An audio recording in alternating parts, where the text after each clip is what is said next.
So till now we saw that Jerry enters Mr. Lamb's garden, and he did not expect anyone to be there, but he finds Mr. Lamb over there, and then there is some sort of conversation that begins with him. In that conversation, we saw that Jerry was someone who was trying to avoid people and all that, and was more bothered about his face.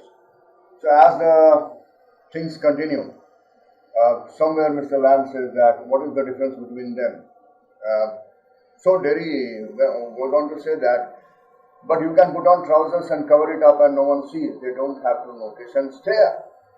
Okay, Mr. Lamb, he says that according to him, Mr. Lamb has certain advantage that he can put on the trouser and no one can find whether he has an artificial leg or not. Mr. Lamb says, okay, fine, some do, some don't. They get tired of it on the end. There's a plenty of other things to stare at, like my face.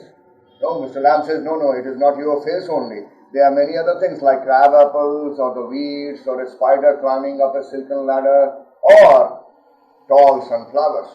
Now look what Derry says. Things. Things means, Derry wants to emphasize here that they are just things.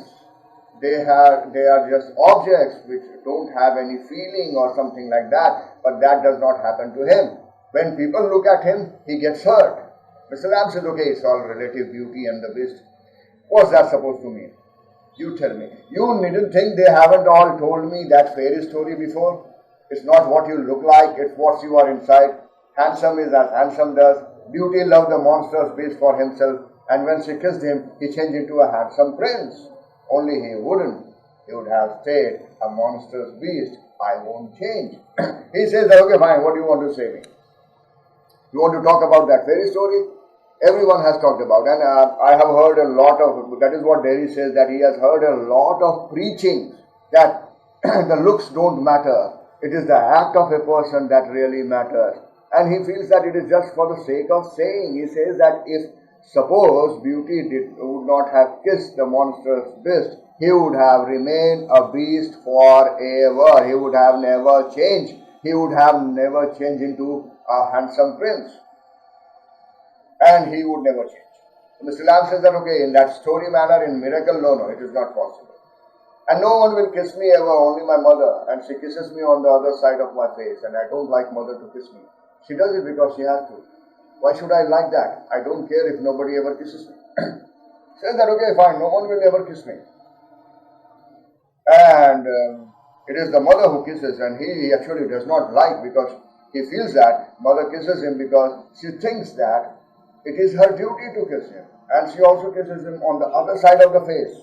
Then that is what is actually not liked by Derry. Oh, so here we see Mr. Lamb turning a little. Mr. Lamb here turns a little naughty. He says, okay, fine, you don't mind if no one ever kisses you, but you may have certain feeling for someone. Maybe someday you will develop a feeling for someone. What you will do in that case? Derry is a little bit confused. He says, what do you mean? He says that, okay, girls, pretty girls, long hair and large eyes. Derry says that who would ever like to have any feeling for me? Mr. Lamb says that you cannot tell what is going to happen in the future. Then he goes on to say that I won't ever look different. When I am as old as you, I will look the same.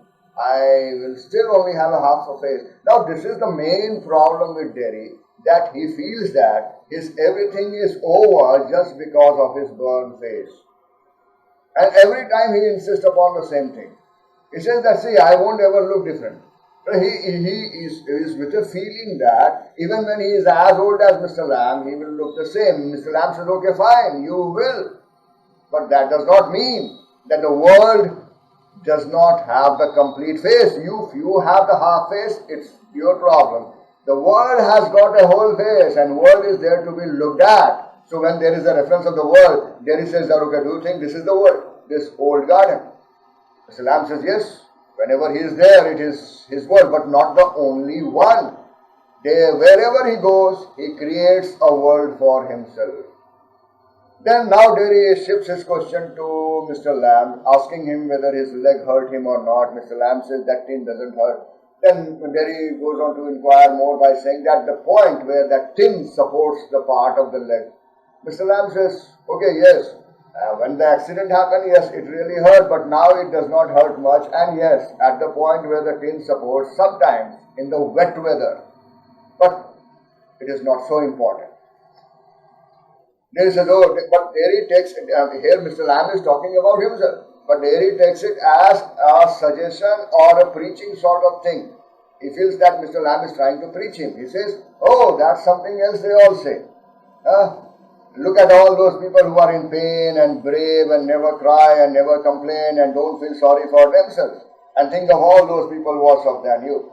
Think you might have been blinded or born deaf or have to live in a wheelchair or be daft in your head and crippled. He says, okay, it is the same thing, trying to tell me. People also say to him that he should not be bothered about the problems that he has. He should look at the other. He should look at others who are more in more problems. They are in more pain. But those people, they never cry, they never complain, they never feel sorry for themselves.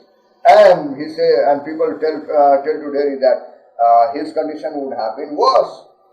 He would have been blinded, or he would have been deaf, or he would have to live. He would have been completely physically retarded or handicapped, or something like that.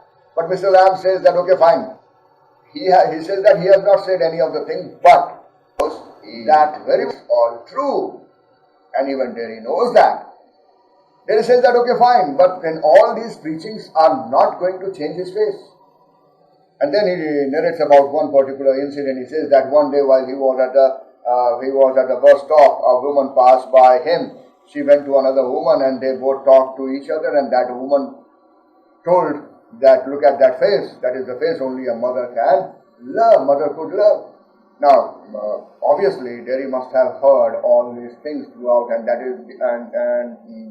this is one of the chief reasons why he has become so negative, because all these things have been continuously coming to him from one to another.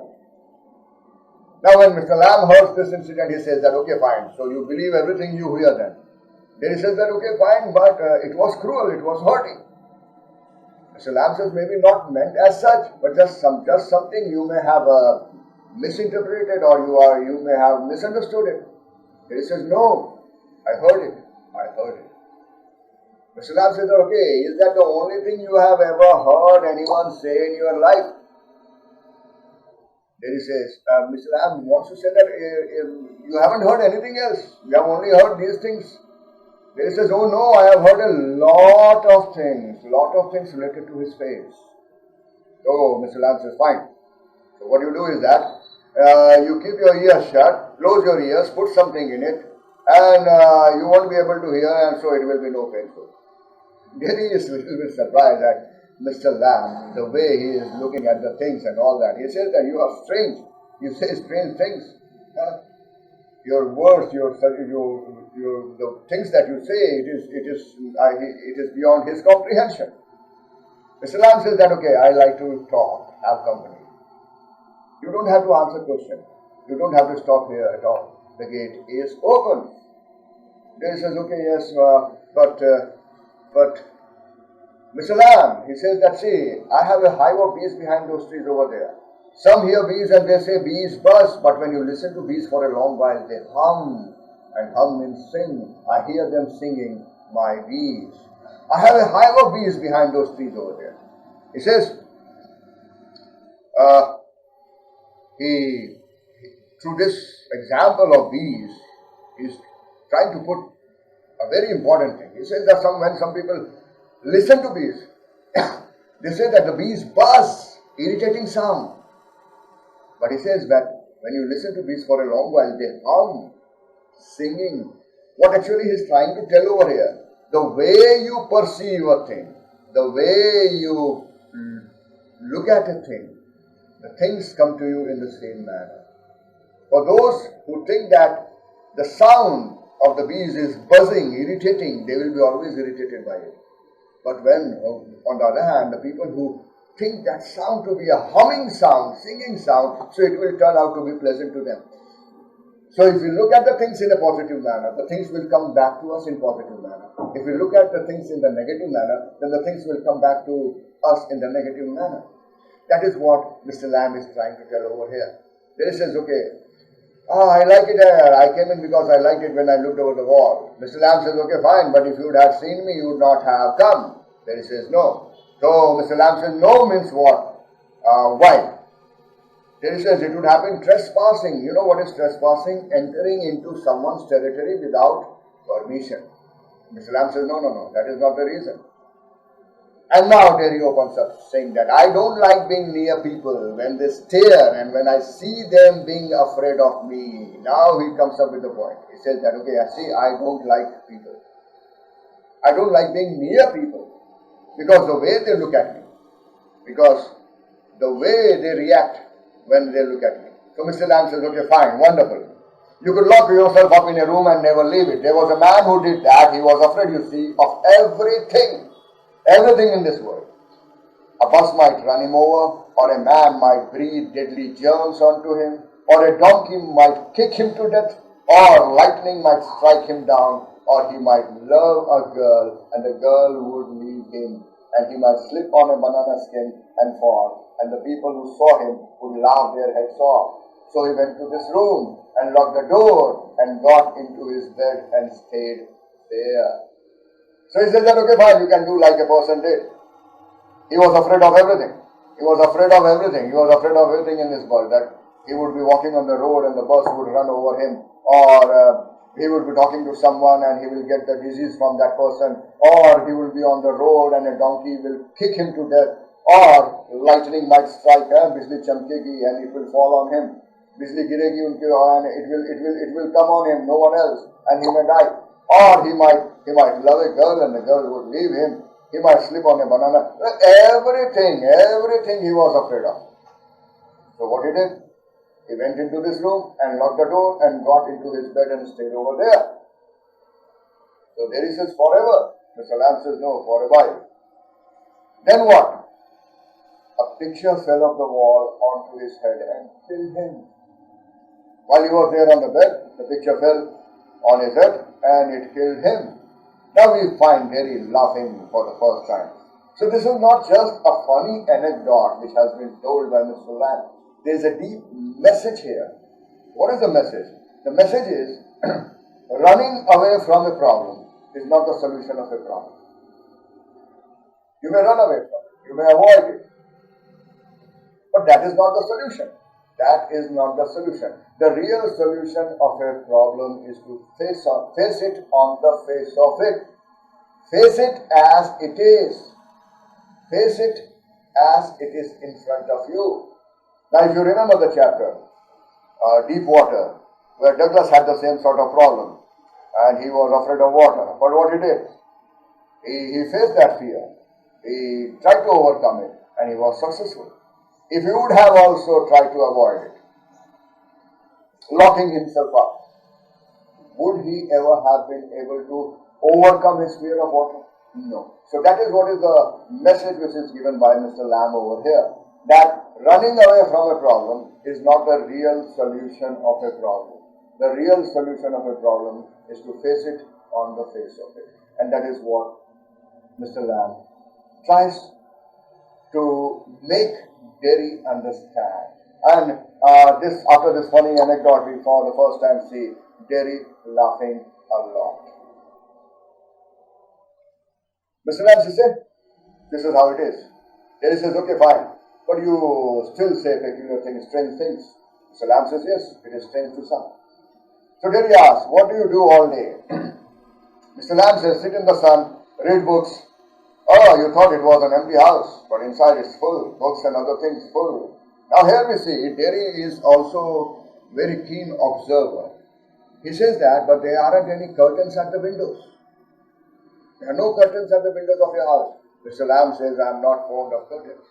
Shutting things out, shutting things in. I like the light and the darkness, and the windows open to hear the wind. I'm not fond of curtains. I don't like curtains because curtains shut out the things or shut in the things. He says that he likes the light and the darkness.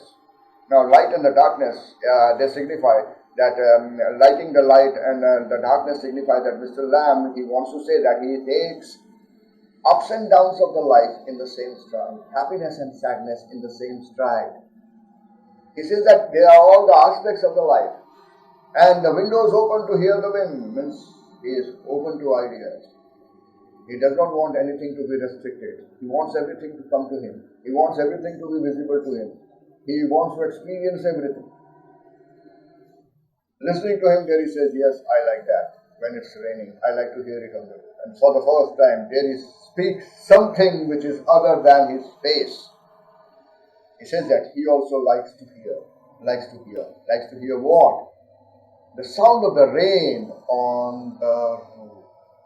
So Mr. Lamb says, okay, so you are not lost, are you? Or not altogether. You do hear things. So you are not again gone case yet.